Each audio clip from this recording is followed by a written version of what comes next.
How the fuck? How is this happening? Every year when Ole's job is on the line, he manages to grind out wins. And every time I'm left confused, clueless, and just wondering how, why, what? How does he manage to do this? And why the fuck do the players only turn up when they want to? Why isn't this happening every fucking game? You saw the last game, what happened. I'm not talking about that right now. That still hurts. But why don't we win more often? Don't get me wrong, I'm loving this win. Just a relief to finally win at least. Wrong manager reign, but whatever, a win's a win. 3 points, 3 goals, boom. But why don't we do this more often? It's so much more fun to win than lose 5-0 at home.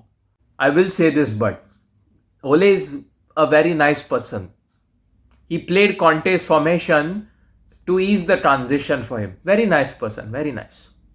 He'll go straight to heaven. Very nice person. It's fantastic. The game also, very fantastic. Very fantastic. The formation is working very nicely. It worked today as well. Still a few things need to be ironed out. But imagine what the Italian Mafia Don can do, who is a trained specialist in this formation. Imagine what he can do with this. And people are saying it's going to be too defensive and that and this and whatnot. Ole's football is much better, no? He's playing attacking football. That's much better. Losing 5-0 at home, that was much better. See, today, that formation worked. It's a shitty Tottenham, but still it worked. Few details need to be ironed out. There are still some things that need to be fixed in that formation, but it's working. It's working. It's a glimmer of hope. Okay? So don't tell me Conte is defensive. He's a trained specialist. He has won titles with that formation. Now, I don't know what's going to happen to our wingers. Really, Greenwood, he has to play as a striker. He cannot play as a winger anymore in this formation. Bencho is going to stay on the bench only. Rashford barely will get any game time. Today he came on for like 15 minutes and he scored a goal. Fantastic goal, by the way. I'll get to that. But he's not going to get much game time in this formation. So I don't know how it's going to work out under Conte. But at least we're going to win. At least we're going to win some games. That's a guarantee. And see today how that back three worked. Champions League, Varane is back and we finally got that clean sheet. That clean sheet is dedicated to David De Gea. It's been fantastic this entire season in the Champions League, in the Premier League also.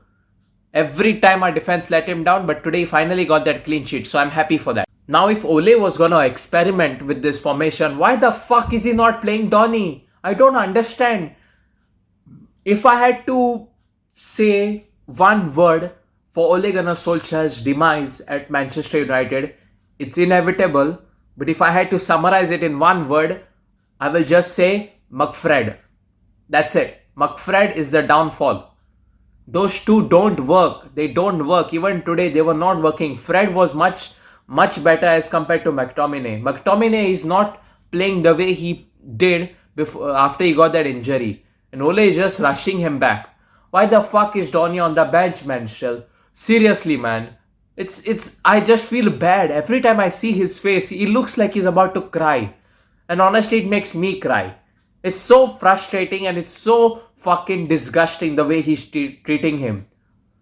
This formation was like tailor-made for Donny, man. Come on. Substitute one white boy for the other white boy. What is the big deal?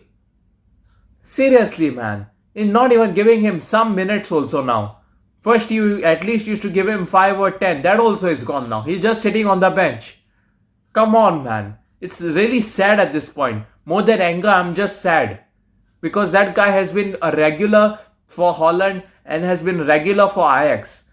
And now he's not even regular on the fucking pitch also for 10 minutes. Ole's true test is in the next 2 games. Atlanta and City. City lost today by some miracle.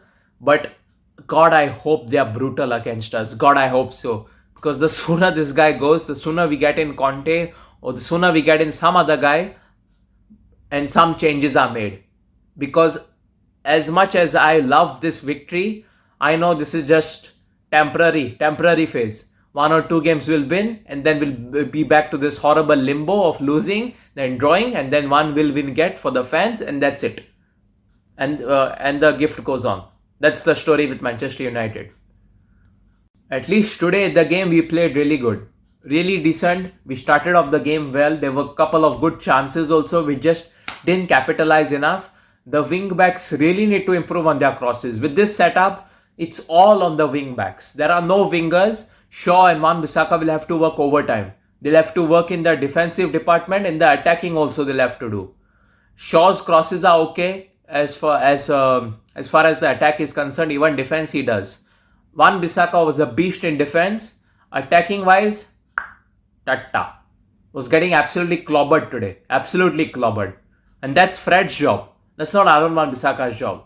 So he needs to improve on his physical toughness, and he needs to get those crosses more accurate. And who else is gonna score? Who else? It's you. You just every time there's gonna be a chance given to him, you just know he's gonna score. You need me to spell his name out? I'll just say one word. Sue! What an absolute banger, man. Banger. First time, half volley. Boom! Lloris didn't stand a chance. That skip is just didn't know what was happening also. Just absolute banger. Banger. Zero angle. What a goal, man. Just aesthetically fucking pleasing. Second half also really well we started. And then we got the goal. What a fantastic assist by Ronaldo. And what a fantastic goal by El Matador. I'm gonna miss him. Genuinely, I'm gonna miss him. And I don't know, every time he plays, I just feel happy for some reason. I don't know what it is, but every time I just see him play and see him get on the score sheet, I just feel happiness. Today, Tottenham's defense was more broken than Indian Roads. Even Indian Roads have some stability. Their defense was absolutely clueless today. Every time Ronaldo, Cavani are making runs to their defense, they don't even know. It's like they're just invisible. They're just standing there. Then the cherry on the icing, super sub Marcus Rashford came. Sir Marcus Rashford came on and he just sealed the deal. 3 points, 3 goals. Amen. Bye-bye Tottenham. As much as I want to be happy, I have this pit in my stomach. You know, this existential doom kind of situation is going on. That I know we are gonna fuck it up. Come on, you have to be honest right now. This shit happens every season. It's been going on for a while now. We win, and then we get our hopes high, and then we come crash. So it's better to just be happy for a little while, but not get too happy that you blow your load and then think, oh, we're gonna win shit. That's not happening unless we get a new manager, guys. Did you forget what happened all this while? One win does not change anything. But regardless, we are 5th in the table. Please, God, just avoid the losses. I will take the draws, but the losses hurt, man. They really fucking hurt. Let's see, Champions League game next. And hopefully, Mr. Champions League delivers. And Ole fucking sticks to this formation and not back to that nonsense formation that he always has used.